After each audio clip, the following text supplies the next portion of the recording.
ऐसे social network हैं, सभी जानते हैं ना। हाँ। ये लगभग हर किसी के घर में है, जिसके भी घर में बड़ी मोबाइल है, टच वाली मोबाइल, स्मार्टफोन कहते हैं ना। हाँ। ठीक है, उसका उपयोग हम लोग मनोरंजन के लिए करते हैं, लेकिन उसका दुष्प्रभाव क्या है, उसका दुरुपयोग कहाँ से हो रहा है, क्लियर है। हाँ। जैसे बात करते हैं, सरल भाषा में समझाते हैं। हम लोग घर में चाकू रखते हैं सब्जी काटने के लिए, हाँ। लेकिन उसी चाकू से कुछ अपराधी लोग हैं जो हत्या भी कर देते हैं लोगों का। तो उसी एक चीज का दो इस्तेमाल होता है ना। लेकिन आजकल थोड़ा टेक्नोलॉजी की जैसे ही बात करें, वो चीज हमारी है और उसी का उपयोग करके हम सबको डराया और धमकाया जाता है, यानी हमें एक प्रकार से ब्लैकमेल किया जाता है ना। और हमें लालच दिया जाता है ना, फोन आ जाएगा कहीं से। तो स्टार्ट करते हैं, कुछ मुख्य पॉइंट को थोड़ा समझा देते हैं कि पहले बैंक के बारे में समझ लेते हैं। हर किसी के घर में जो 18 साल से अधिक उम्र का बच्चा है या उनके अभिभावक हैं, तो उनके खाता है ना किसी न किसी बैंक में। तो पहले समझ लीजिए कि कभी भी फोन कॉल्स आते हैं तो फोन से किसी को ओटीपी नहीं बताना है। क्या नहीं बताना है? ओटीपी। ओटीपी का मतलब समझ पा रहे हैं? वन टाइम पासवर्ड, जो कुछ समय के लिए वैलिड होता है, उसके बाद वो मान्य नहीं होता। समझ पा रहे हैं? अब ओटीपी का काम क्या है? ओटीपी है क्या? वो सामने वाले को हम अनुमति प्रदान करते हैं कि हाँ तुम इसमें एक्सेस ले सकते हो। जैसे आपका खाता है, हम आपसे ओटीपी पूछते हैं और आप बता देते हैं कि हाँ ये ओटीपी है, ये फला फला अंक, 4 अंक, 5 अंक, 6 अंक, जो भी अधिकतर 6 अंक के कोड होते हैं। तो एक प्रकार से आप अपनी अनुमति दे रहे हैं उस व्यक्ति को कि हाँ तुम हमारे खाते में हस्तक्षेप कर सकते हो। तो हमें किसी को नहीं शेयर करना है, क्योंकि बैंक का कोई भी कर्मचारी फोन पर आपकी व्यक्तिगत जानकारी, ओटीपी नहीं पूछता। ये फ्रॉड किस्म के लोग होते हैं जो आपसे पूछते हैं। हाथ उठाइए कि नहीं करनी है। फोन पे कोई भी पूछता है कि ओटीपी बताओ, गया है, इतना पैसा तुम जीतने वाले हो, हैंड नीचे कर लीजिए।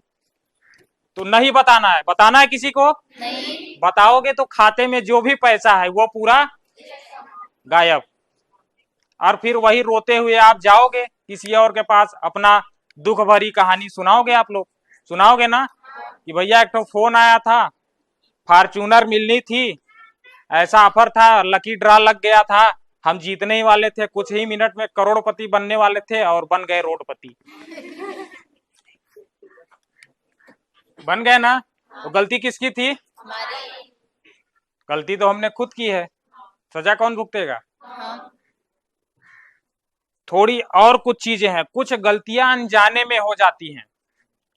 अभी आपके ऑफिस में चर्चा हो रही थी, आजकल जैसे लोगों को जानकारी है कि फेसबुक चलाते हैं, व्हाट्सएप चलाते हैं, जैसे हम कहीं गए किसी अच्छे स्थान पे, हमें लगता है कि हमारा कोई साथी या कोई परिवार या कोई हमारे दोस्त लोग हैं, वहां शायद न गए हों, तो हम खुशी में वो तस्वीर फटाफट खींचते हैं और तुरंत फेसबुक पर अपलोड कर देते हैं।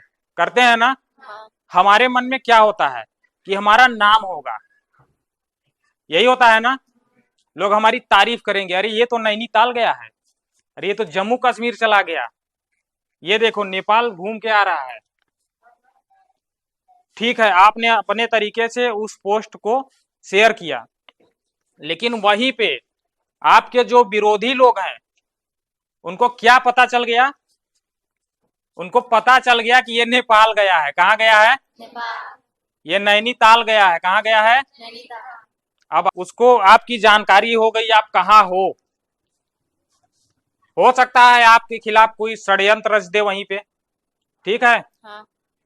अगर आपको भेजना ही है, आप तस्वीरें भेजिए, लेकिन वहां से लौट कर आ जाइए। क्या जो आपने फोटो अपनी मोबाइल में खींची हुई है वो डिलीट हो जाएगी अपने आप? नहीं। वहां से लौट के घर आ जाइए, उसके बाद उन तस्वीरों को आप फेसबुक पर साझा करें, पोस्ट करें, व्हाट्सएप पे पोस्ट करिए। अब क्या अगर आपके खिलाफ कोई षड्यंत्र रचना भी चाहेगा तो क्या रच पाएगा? अरे आप गए थे घूमने, घूम के आ गए घर, वो कुछ नहीं कर सकता। दूसरी चीज, फोन कॉल्स पे अगर हम कहीं गए हैं, अगर हमें लेट हो जाता है, रात हो जाती है, किसी भी, याद रखना अपने ही धोखा देते हैं। हाँ, बुजुर्ग लोग कहावत कहते हैं ना, हाँ, आप सभी यहाँ पे हमसे श्रेष्ठ हैं और आपसे भी हमें बहुत कुछ सीखने को मिला है और सीख भी रहे हैं अभी। ऐसा नहीं कि हम परिपूर्ण है, लेकिन जो मेरे पास है आपके साथ साझा कर रहे हैं ताकि एक बदलाव हो सके। हमने अभी कहा भी था कि पूरी दुनिया पर टेक्नोलॉजी का बहुत बड़ा कब्जा हो चुका है, उसके बगैर कुछ भी संभव नहीं है। आपके रजिस्ट्रेशन होते थे पहले ऑफलाइन होते थे, अब ऑनलाइन होते हैं। सोचिए उस वेबसाइट को, वेबसाइट के बारे में आप नहीं जानते हैं, थोड़ा और अधिक चीजें हैं। एक प्रकार का एड्रेस होता है जिसमें आप सभी के डेटा, नाम, पता, फोटो सब कुछ उसमें स्टोर होता है, वहां रखा जाता है, ऑनलाइन एक स्टोरेज होता है। अगर वो हैक हो जाए तो सब कुछ खत्म। आप कौन सी कक्षा में पढ़ते थे, यहाँ फॉर्म तो पढ़ा है लेकिन वहां गवर्नमेंट को नहीं पता है। क्लियर है? तो टेक्नोलॉजी का एक बहुत बड़ा कब्जा है। हम कहीं गए हैं, 8 बज गया, 9 बज गया, बिल्कुल आप फोन से बताइए, थोड़ा टेक्निक को समझ लीजिए। पापा हैं आपके, उनसे तो आप बता ही सकते हैं। पापा से बोलिए कि हम फोन कर रहे हैं, आपको जगह का नाम बता रहे हैं, लेकिन आप वहां पे चिल्लाओगे नहीं। कुछ लोगों को हमने सुना है, जैसे हम बता रहे हैं कि हम इलाहाबाद में हैं, तो वहां आप सुन भी रहे हो और साथ में आपके भी मुंह से निकल रहा है कि अच्छा अभी इलाहाबाद में हो। पापा को तो पता चला, बगल वाले को भी पता चल गया कि उनका बेटा इलाहाबाद में है। हमारी बात को गौर कर रहे हैं ना, क्या कहना चाह रहे हैं? हाँ, जब आपको हम फोन से बता ही रहे हैं कि हम कहाँ है, तो आपको अपने मुंह से फिर से बोलने की क्या जरूरत है? पड़ोसी को भी पता चल गया ना, खतरा हो सकता है कि नहीं? हाँ, तो बहुत छोटी छोटी चीजों पे ध्यान रखना होगा। याद रखिए, हमारी सुविधाएं बढ़ रही हैं, लेकिन कहीं ना कहीं एक तरफ खतरा भी बढ़ता चला जा रहा है। परेशान होने की जरूरत नहीं है, थोड़ा समझने की जरूरत है हमें। क्लियर है? थोड़ा सा समझना है और इन चीजों को, हमारी सुविधाओं को और आसान बनाने के लिए लाया जा रहा है। ऐसा कुछ नहीं कि बिल्कुल खतरा ही है, थोड़ा समझना है, सही उपयोग करना है। तो हम अपने टॉपिक्स को थोड़ा स्टार्ट कर सकते हैं। हाँ, मेरा पहला टॉपिक है एआई। आपकी ऑफिस में बैठे थे, अभी एक चर्चा चल रही थी एक टीचर को ब्लैकमेल करने का। क्लियर है? थोड़ा एआई को समझते हैं।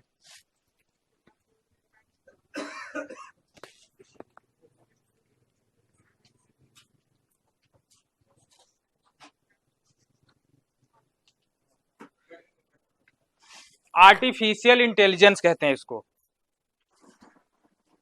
आप लोग एकदम लो लेवल पे हो, मैं थोड़ा समझाता हूं, उसको समझाने का प्रयास करता हूं। आर्टिफिशियल इंटेलिजेंस क्या है? अपने आप काम करने की तकनीकी, समझ रहे हैं? हम एक उसको निर्देश देते हैं, एक प्रकार से आज्ञा भी कह सकते हैं, इंस्ट्रक्शंस कह सकते हैं। उसको हम निर्देश देते हैं और वो अपना काम चालू कर देता है। मैं कुछ उदाहरण आपके सामने प्रस्तुत करना चाहूंगा। आपके मोबाइल में म्यूजिक प्लेयर होता है। हाँ, अगर मानते हैं कोई गाने की या वीडियो की लेंथ, यानी उसकी ड्यूरेशन, उसकी अवधि 5 मिनट की है, 10 मिनट की है, हमने उसको प्ले किया, प्ले बटन होता है, जैसे हम उस बटन पे क्लिक करते हैं वो गाना 5 मिनट तक लगातार बजता है। किसका काम है ये? एआई का। किसका काम है? एआई का मतलब अपने आप काम करने वाली तकनीकी। क्लियर है? हमारा दिमाग भी लगभग एआई ही है, मशीनें ही नहीं, हमारा दिमाग भी एआई है। समझना चाहेंगे कैसे एआई है? मान लीजिए ये सामने जो ये लगा हुआ है गटर, ये इसको क्या बोलते हैं सर? गटर बोलते हैं। ये अगर गिरने वाला हो, मेरी नजर उस पर पड़ेगी, पड़ेगी ना? हाँ, सिग्नल कहाँ जाएगा? हमारे दिमाग में। ये क्या करेगा? शरीर को संभालना है, पूरा शरीर कहाँ से नियंत्रित होता है? मस्तिष्क से। वो सिग्नल भेजेगा किसको?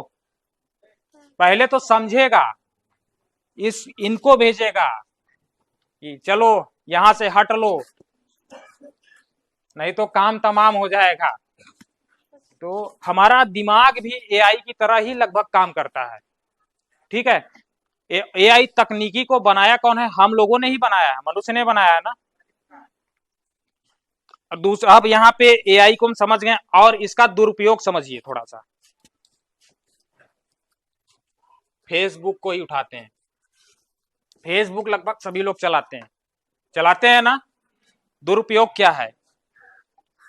मान लीजिए आपने मेरी तस्वीर खींच ली, ठीक है, सभी लोग अपनी सेल्फी लेते हो, फेसबुक पे पोस्ट कर दिया।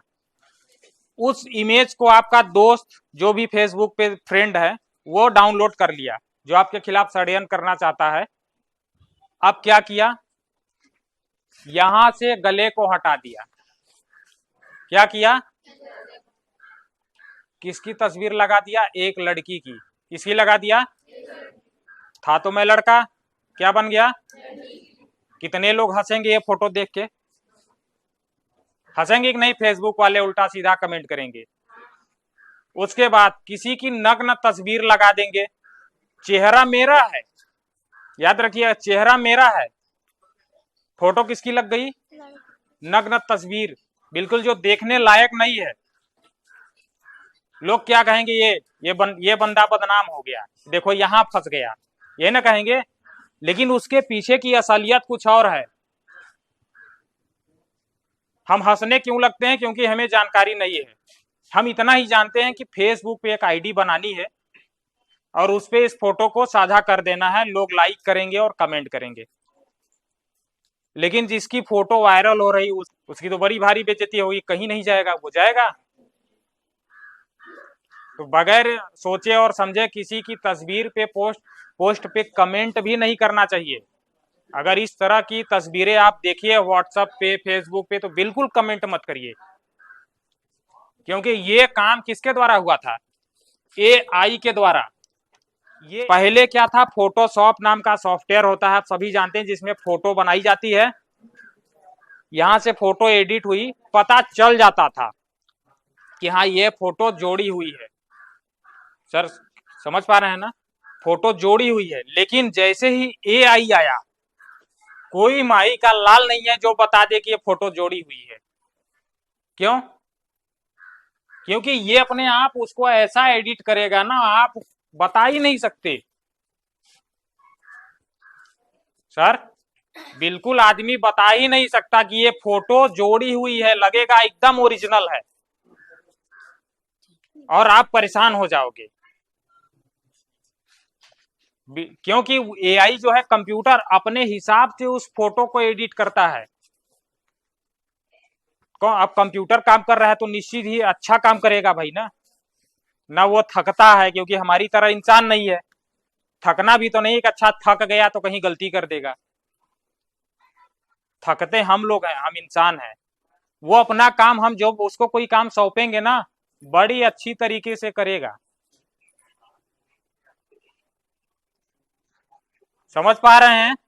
ये है एआई, तो इससे थोड़ा बचिए। दूसरी चीज, सभी लोगों को इससे बचना कैसे है? इस तरह की तस्वीर जैसे ही वायरल हो,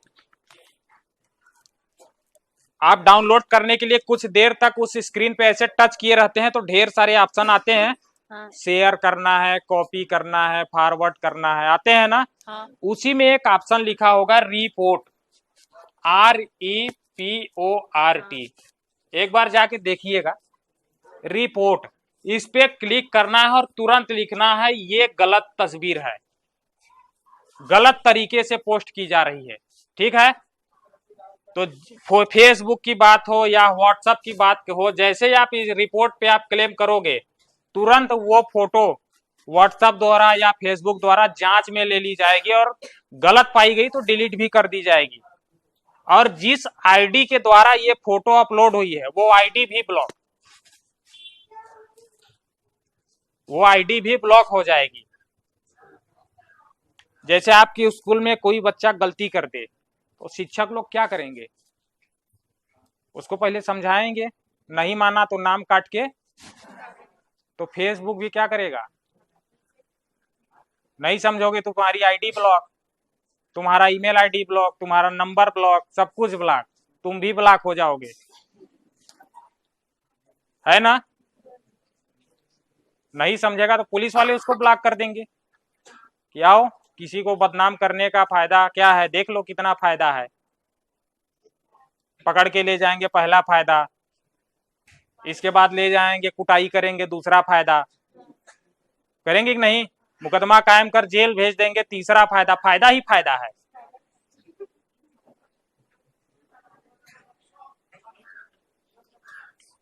तो एआई को समझ गए हैं? किसी के कोई सवाल है? कोई किसी के मन में कोई डाउट है? कोई हाथ ऊपर उठाए, कुछ पूछना चाहता है, कोई सवाल हो? कोई सवाल है आपके मन में? आपको माइक दिया जाए, आ जाइए आ जाइए आ जाइए।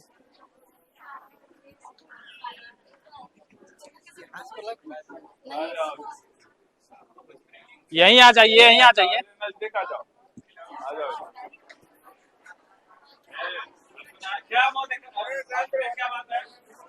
बोलिए, क्या सवाल है आपका? हमारा ये सवाल है कि एनी डिस्क के बारे में थोड़ा जानकारी बताइए। एनी डेस्क के बारे में आप जानना चाहते हैं? जी जी। आपका फिलहाल जो मेरा टॉपिक है उससे रिलेटेड सवाल तो नहीं है, लेकिन एक विशेष सॉफ्टवेयर की जानकारी चाहते हैं, एनी डेस्क। एनी डेस्क एक कंप्यूटर में इंस्टॉल होने वाला एप्लीकेशन है जिसे रिमोट कंट्रोल सॉफ्टवेयर कहते हैं। रिमोट कंट्रोल का मतलब समझ रहे हैं? थोड़ा सा आपको विस्तृत में समझाते हैं। घर में आपके टीवी है और आप उस टीवी को छूते नहीं है, घर रिमोट के माध्यम से वॉल्यूम कम करते हैं, अधिक करते हैं ना, तो इसी तरीके का काम करता है एनी डेस्क। दो कंप्यूटरों को ऑनलाइन जोड़ता है, ठीक है? कंप्यूटर यहाँ है और हम दुनिया के किसी भी कोने में बैठ के उस कंप्यूटर को चला सकते हैं। समझ पा रहे हैं ना? एनी डेस्क आपके कंप्यूटर में इंस्टॉल होगा और हमारी भी कंप्यूटर में, और दुनिया के किसी कोने में बैठ के उस कंप्यूटर को चलाया जा सकता है। वो काम करता है रिमोट कंट्रोल का। समझ गए आप?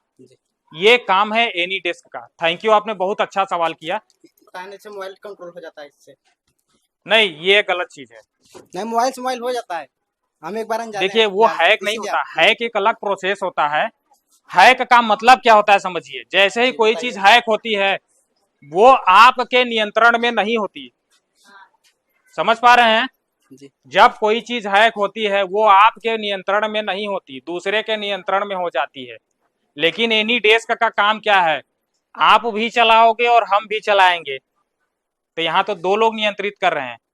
लेकिन हैकिंग में एक ही व्यक्ति नियंत्रित करेगा जो आपके खिलाफ षड्यंत्र करेगा। हमारा एक सवाल और है कि ऐसा कि हमारे पास एक बार कॉल आया था कि आप एनी डिस्क डाउनलोड कीजिए, आपके गूगल पे में 25,000 रुपया तुरंत आ जाएगा, इंस्टेंट आ जाएगा। तो वो हम डाउनलोड जब किए तो उसमें परमिशन दिया, 6 अंक का वो लगा कोड पूछने, तो हम नहीं बताए। बिल्कुल सही किया आपने। अभी आप बता रहे थे ना कि 25,000 का लालच और फॉर्च्यूनर का लालच, और एनी डेस्क क्यों लिया गया? क्योंकि वो एनी डेस्क ले करके जैसे ही ओटीपी आएगी, अभी हमने बताया था ना, उसका काम है सामने वाले कंप्यूटर को चलाना, अभी बताए थे ना। जैसे ही आप एनी डेस्क के माध्यम से अपनी मोबाइल का कंट्रोल सामने वाली की मोबाइल को देते हो, आपके डिस्प्ले पे जो कुछ भी दिखेगा, मैसेज आएगा तो डिस्प्ले में दिखेगा ना, बस वो ओटीपी देख लेगा ना, क्योंकि आपने खुद अपना एनी डेस्क उसके साथ साझा किया अपनी इच्छा से। तो गलती किसकी है? हमारी। किस चक्कर में? करोड़पति बनने के चक्कर में। Thank you. और कुछ सवाल है आपके? ठीक है, बैठिए।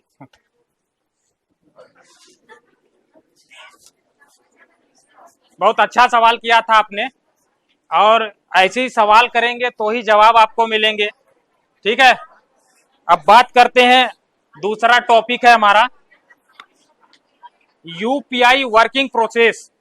थोड़ा सा आप लोग शोर नहीं करेंगे तो हमारी आवाज आपके कानों तक बिल्कुल स्पष्ट तरीके से पहुंचेगी, ठीक है?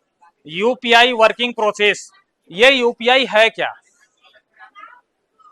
एआई के बारे में समझ गए आप लोग अच्छे से? यूपीआई आज दुनिया भर में बहुत ज्यादा इस्तेमाल होने वाली चीज है, लेकिन कोई ठीक से इसको जानता नहीं है। अभी हम एक सवाल करने जा रहे हैं, बहुत सारे लोगों का जवाब आएगा हाँ हम करते हैं सर, हम भी करते हैं।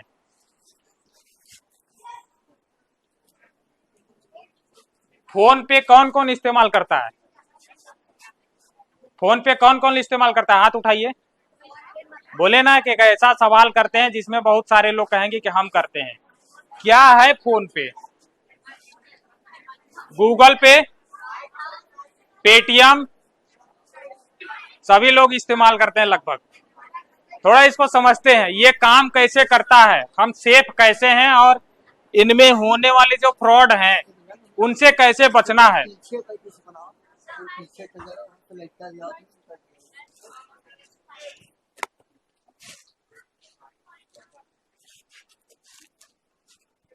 तो मेरा जवाब है, जो गूगल पे है, फोन पे है, पेटीएम है, ये जो कार्य करता है ना, यूपीआई पेमेंट मेथड पे काम करता है, यूनिफाइड पेमेंट इंटरफेस। ये एक विशेष प्रकार का पता देता है हमारे खाते से संबंधित।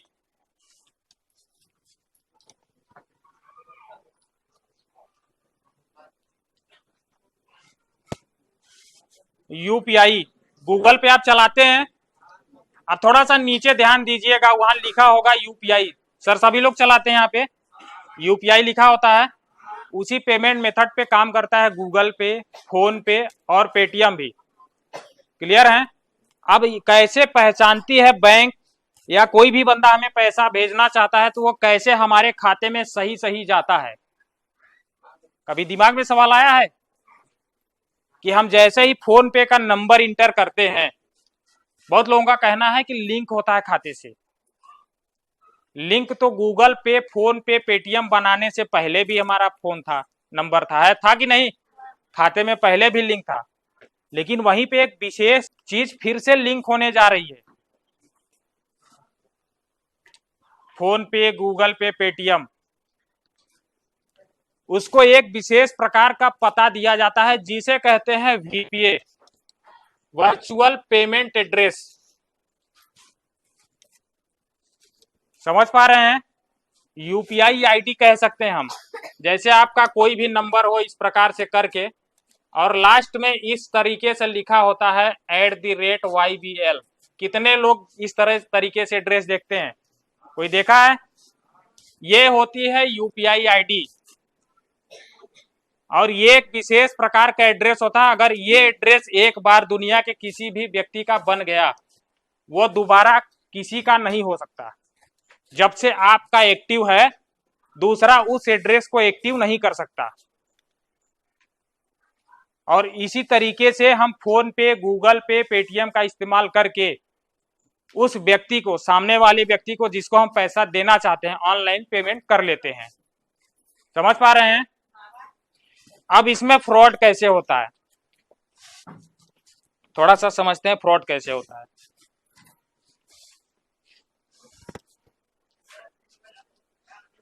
जी पे, फोन पे और पेटीएम, फ्रॉड कैसे होता है? हम सभी जानते हैं कि हमें 1.5 GB के लगभग में जितने लोग रिचार्ज करवाते हैं ना, 1.5 GB का डेटा मिलता है ना, जिसका हम लोग नेट बैलेंस कह सकते हैं, MB भी बोलते हैं बहुत सारे लोग। तो हम क्या करते हैं कि अपना डाटा बचाने के चक्कर में, क्यों बचाते हैं कि रात को सोएंगे, यूट्यूब पे वीडियो देखेंगे, फेसबुक की पोस्ट वीडियोज वगैरह देखेंगे ना, और जो जरूरी चीजें हैं वहां हम अपना डाटा खर्च नहीं करते, क्योंकि लगभग डाटा और आटा दोनों दिनों प्रतिदिन महंगे होते चले जा रहे हैं ना। किसी से मांग दो कि भाई थोड़ा सा अपना हार्ट स्पॉट, तो ऐसे देखता है कि जैसे आपको तुरंत ही मार देगा। देना चाहता है कोई? हार्ट स्पॉट मांग दो, कहता 50 MB से ज्यादा नहीं देंगे, कहता है ना। और 100 MB कर लिए तो फिर अपने हिसाब से सुनेगा वो। तो यहाँ पे हम क्या करते हैं, प्ले स्टोर, प्ले स्टोर का नाम कौन कौन सुना है?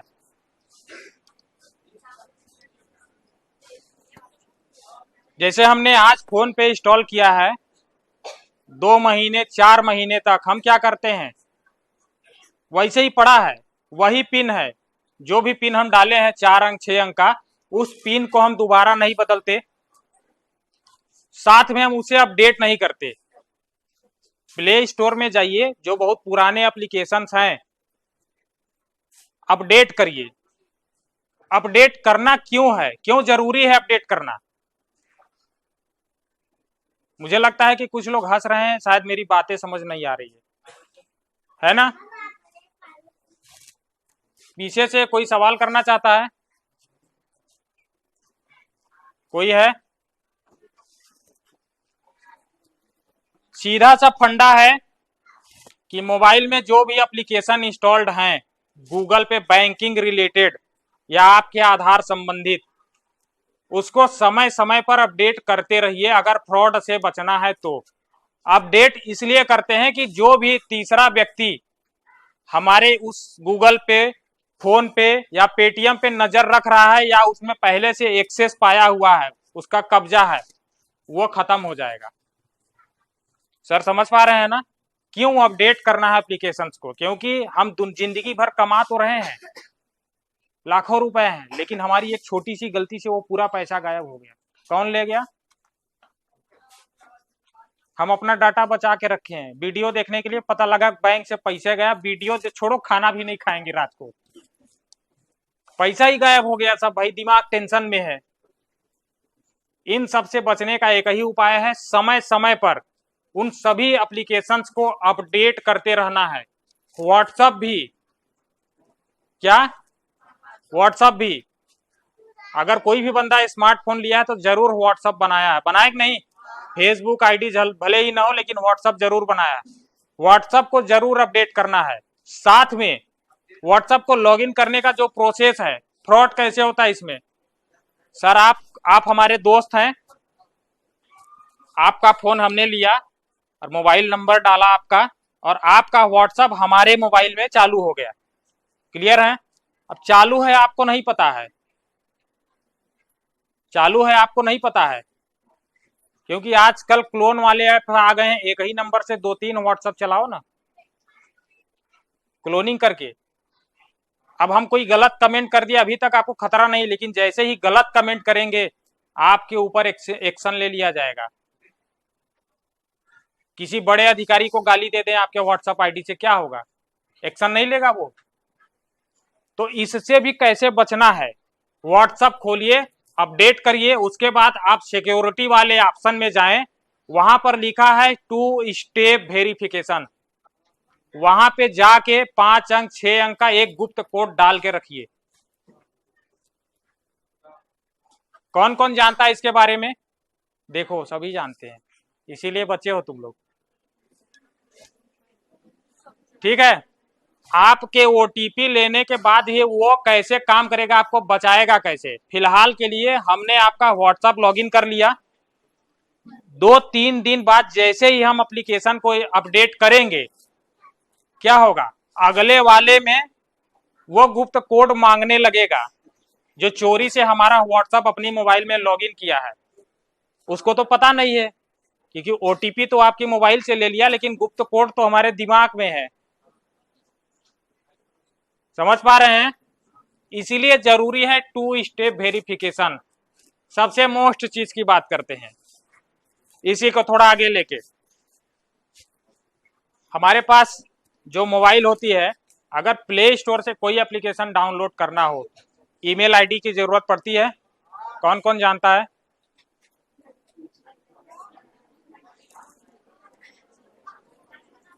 सर आप लोग भी लगभग जानते ही होंगे ईमेल आईडी। अब समझिए ईमेल आईडी की पावर को समझिए। आप देखिए सामने सर्प जा रहा है, थोड़ा सा शांति बनाइए।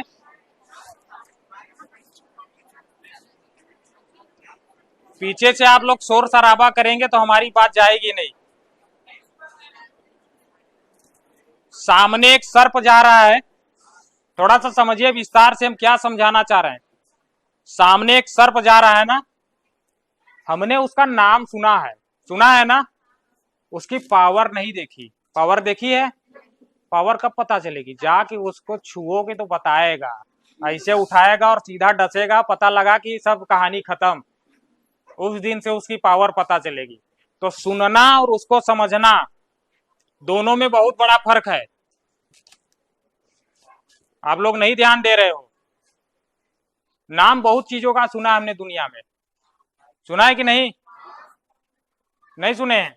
जैसे यहाँ पे गोली चले तो पड़ोसी के घर में आवाज चली जाएगी, चंद्रमा पे गोली चलाएं तो नहीं जाएगी बगल में भी।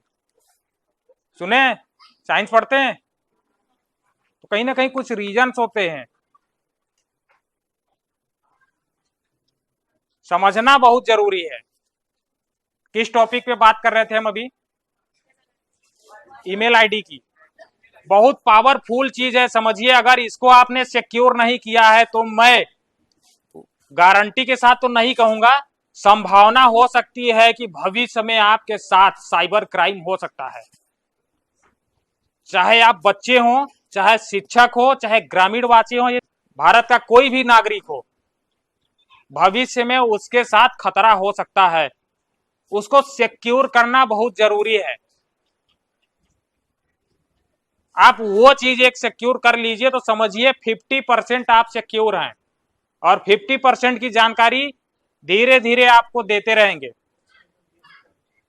जीमेल को सिक्योर कैसे करना है, कोई बताएगा? अपनी ईमेल आईडी को सिक्योर कैसे करना है? आपकी आईडी और आपका पासवर्ड सामने वाला व्यक्ति जान जाए, उसके बाद भी वो ईमेल में लॉगिन ना हो सके। जैसे पासवर्ड आपका पता हो गया और आईडी भी, और फिर भी सामने वाला लॉगिन ना कर पाए, उस सुरक्षा के बारे में हम बात कर रहे हैं। 2 स्टेप वेरिफिकेशन। अच्छा, इसमें कई लोगों को समझ में आ रहा है कि 2 स्टेप वेरिफिकेशन का मतलब क्या है? किसको किसको समझ में आ रहा है? बस 2 लोग? बाकी लोग क्या पान खा रहे हो?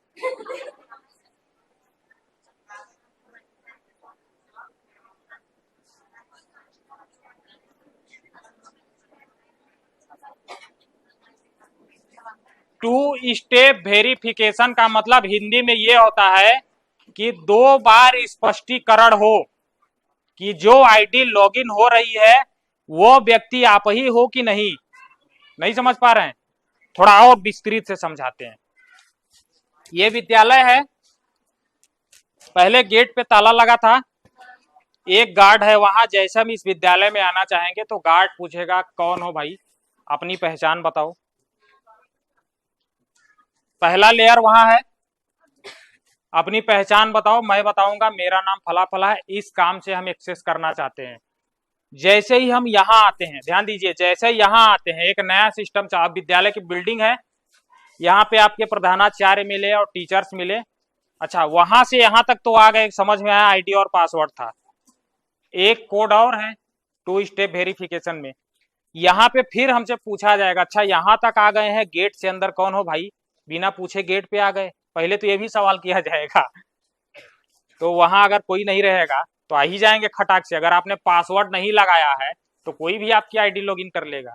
या आसान पासवर्ड आपने बनाया, जैसे अपनी जन्म तिथि बना दी, अपना नाम लिख दिया पासवर्ड में, तो हर कोई आजमा लेगा। तो इस तरह के पासवर्ड भी नहीं बनाने चाहिए। आपका नाम क्या है?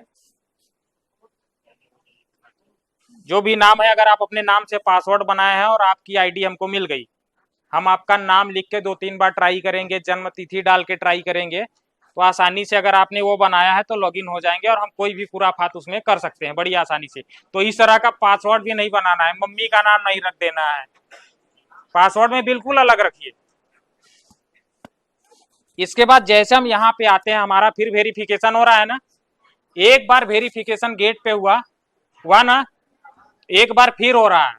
अगर हम सही व्यक्ति निकले तो काम करने दिया जाएगा, नहीं तो क्या करेंगे पता है? भगा दिए जाएंगे बेइज्जती के साथ, है ना। आए थे अपनी मर्जी के इज्जत के साथ और जाएंगे बेइज्जती के साथ, क्योंकि हम पकड़ा गए। इसलिए जरूरी है 2 स्टेप वेरिफिकेशन। कैसे जाएंगे सेटिंग में, कोई बता सकता है? सेटिंग में कैसे जाना है, कोई बताएगा? 2 जगह से आप उसकी सेटिंग में जा सकते हैं। सिंपल सा आपको बताते हैं। आपके मोबाइल में इस तरह का एक चिन्ह बना होगा, आप देखिएगा।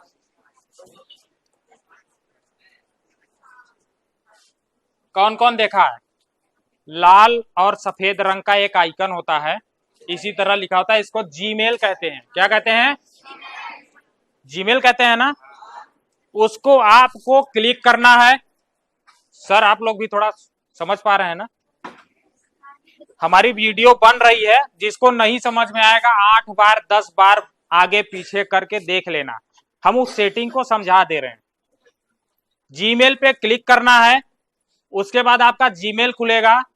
मोबाइल के दाएं साइड ऊपर कॉर्नर पे आपकी फोटो दिखेगी। अगर आपने फोटो नहीं सेट किया है तो आपके नाम का पहला अक्षर वहां दिखेगा, वहां क्लिक करना है। वहां क्लिक करने के बाद आपके सामने एक ऑप्शन आएगा गूगल अकाउंट्स का, आता है, उस पर क्लिक करेंगे। उसके बाद चले जाना है सिक्योरिटी वाले पैनल में। कहां चले जाएंगे? सिक्योरिटी वाले पैनल में। उसके बाद आपको मोबाइल की स्क्रीन को इस तरीके से धीरे धीरे ऊपर ले जाना है। वहां पे आपको दिखेगा 2 स्टेप वेरिफिकेशन। जैसे आप उस पर क्लिक करेंगे आपके ईमेल का पासवर्ड पूछा जाएगा।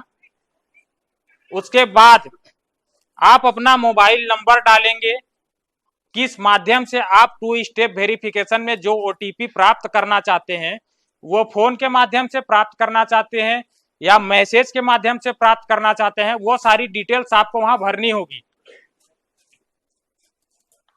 उसके बाद नीचे टर्न ऑन का ऑप्शन लिखा होगा, उस पर क्लिक कर देना है और आपका 2 स्टेप वेरिफिकेशन चालू हो जाएगा।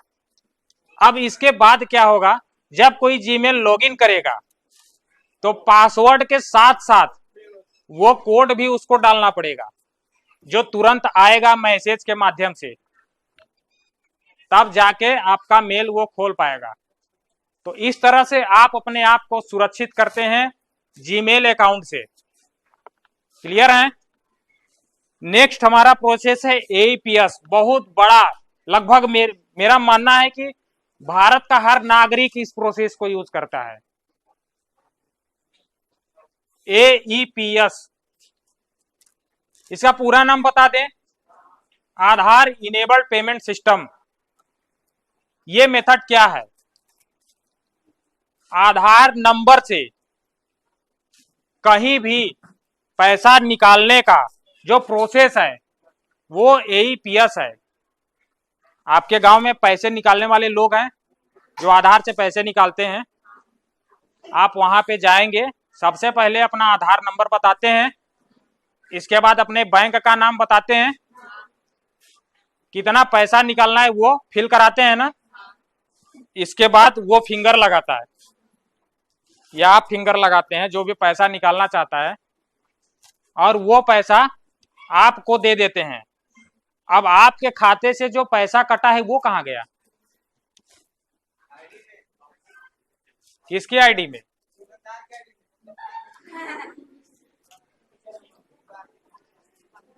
दुकानदार की आईडी में। आपका जवाब सही है, लेकिन थोड़ा इसको और अच्छे से बता देते हैं। दुकानदार की जो ग्राहक सेवा केंद्र की आईडी है, बैंक वाली, उसमें। ठीक है, आपका भी जवाब ठीक था। और उसके बदले वो हमको 500 रुपए फिजिकल रूप में, डिजिटल करेंसी और फिजिकल करेंसी को समझते हैं?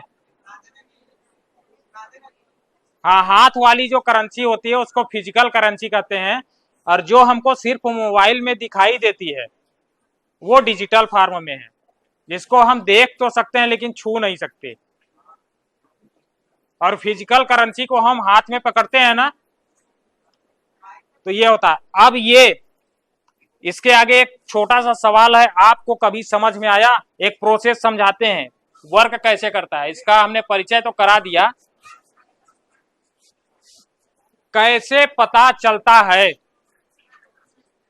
कि ये जो खाता है और हम ही उस खाते के मालिक हैं, ये बैंक को कैसे पता चलता है? मैंने अपना 12 अंकों का आधार नंबर आपको दे दिया। अब नए आधार कार्ड में 16 अंक का वीआईडी भी होता है, वर्चुअल आईडी। आप देखिएगा आधार नंबर के नीचे छोटे छोटे अंकों में 16 अंकों में लिखा होता है, वो वीआईडी होता है। अब नया बन रहा है। कैसे पता चलता है बैंक को? हमने अपना आधार नंबर आपको दे दिया, आप जाइए आधार नंबर लिखवाइए, बैंक का नाम बोल देते हैं, जैसे फिंगर लगाएंगे बैंक कहेगा नहीं, तू हमारा ग्राहक नहीं है, तू हमारा ग्राहक नहीं है, गलत ठहरा देगा। कैसे? जैसे फिंगर लगाएंगे, गलत कैसे ठहराएगा? हमारा चेहरा तो पहचान नहीं रहा है क्योंकि वहां सिर्फ फिंगर लगा रहे हैं ना। कोई बताएगा कैसे पहचानता है बैंक? आप थोड़ा और आगे जाइए, आप कैमरामैन। हाँ, इसके बीच का जो प्रोसेस है इसको ठीक से समझते हैं, समझाएं? कितने लोग एग्री हैं इसको ठीक से समझना चाहते हैं? तो 12 अंकों का एक यूनिक कोड मिलता है, 12 अंकों का एक कोड मिलता है। वो कोड क्या करता है?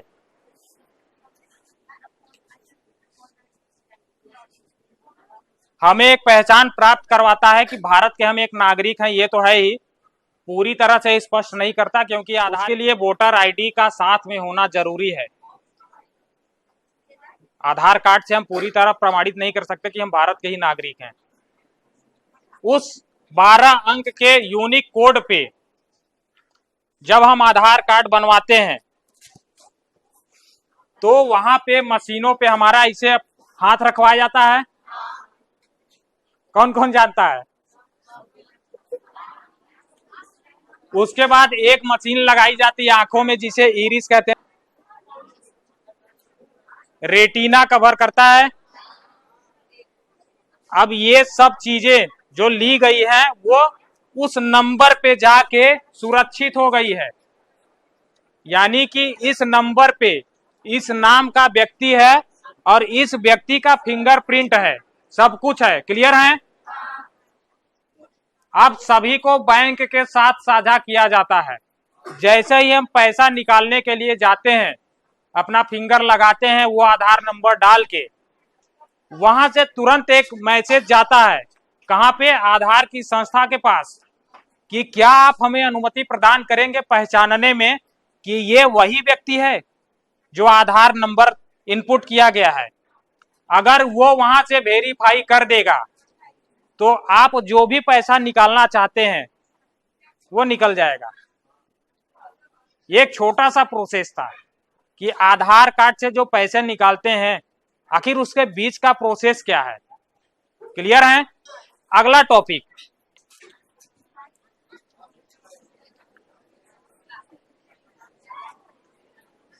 Payment method type. इसको भी समझना बहुत जरूरी है। नहीं जानेंगे आप, देखिए बाद में सबका निर्णय होता है। जैसे हम बात करें, ये पिलर है, हमें चोट लगेगी तो दवा हो जाएगी, सब जानते हैं ना, चोट लगेगी दवा हो जाएगी। लेकिन हम चाहते हैं कि हम इस पिलर में भिड़े ही ना। ये भी पता है कि चोट लगने पे दवा हो जाएगी। अगर हमें गलत तरीके से फंसाया जा रहा है तो न्याय मिलेगा हमें। लेकिन पहले अगर आपके ऊपर किसी भी प्रकार का शक होता है तो नियमानुसार आपको पुलिस प्रशासन गिरफ्तार करेगी पहले, बाकी सभी चीजें साबित होंगी न्यायालय में।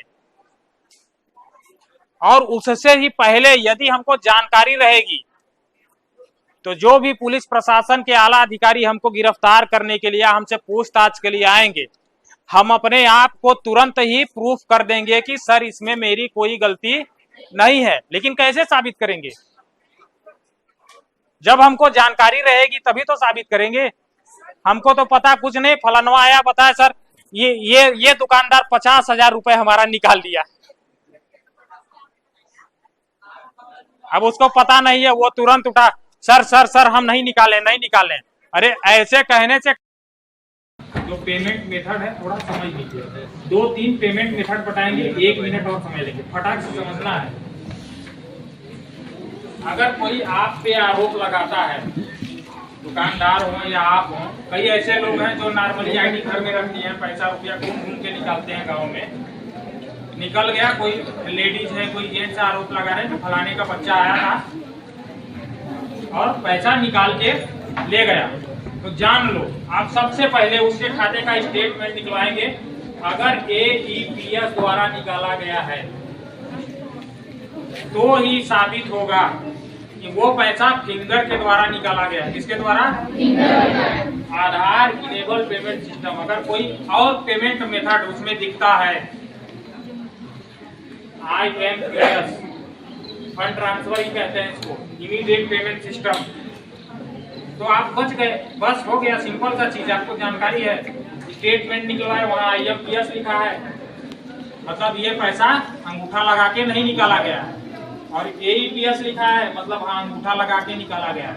इसके बाद आप अपनी आईडी को चेक करवाओगे कि अगर वहां पे 500 रुपए उस आईडी का उस समय पैसा निकला है, तो वही समय और उतना ही अमाउंट हमारी भी आईडी में दिखना चाहिए, तभी तो साबित होगा कि पैसा मेरे द्वारा निकाला गया है। तो इस तरह की जानकारी अगर आप रखेंगे तो बहुत बड़े अपराध से बच जाएंगे। नहीं वही कुछ समय के लिए बचेंगे, फिर भी अगर आपने क्राइम नहीं किया है बच जाओगे, लेकिन थोड़ा परेशान होने के बाद और जानकारी रहेगी तो आप तुरंत बच जाओगे। ऐसा नहीं कि आपको तुरंत उठा के ले जाएंगे। भाई उन्होंने वर्दी पहनी है, लेकिन उससे भी पहले वो एक इंसान है कि नहीं? वो भी सारी चीजों को समझते हैं, लेकिन आपको थोड़ा उनको बताना होगा कि सर ऐसा ऐसा मेरा स्टेटमेंट है, मैं बिल्कुल निर्दोष हूँ, आपको छोड़ दिया जाएगा। तो थैंक यू, सब लोग अपना समय दिए और कुछ स्पेशल मीटिंग्स भी शायद अरेंज करने वाले हैं आपके टीचर्स। तो थैंक यू, बहुत अच्छा लगा। सब लोग एक ताली बजाइए।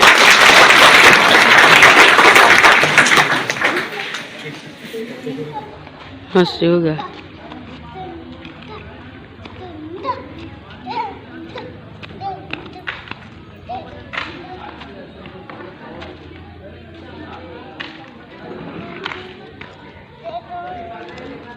इधर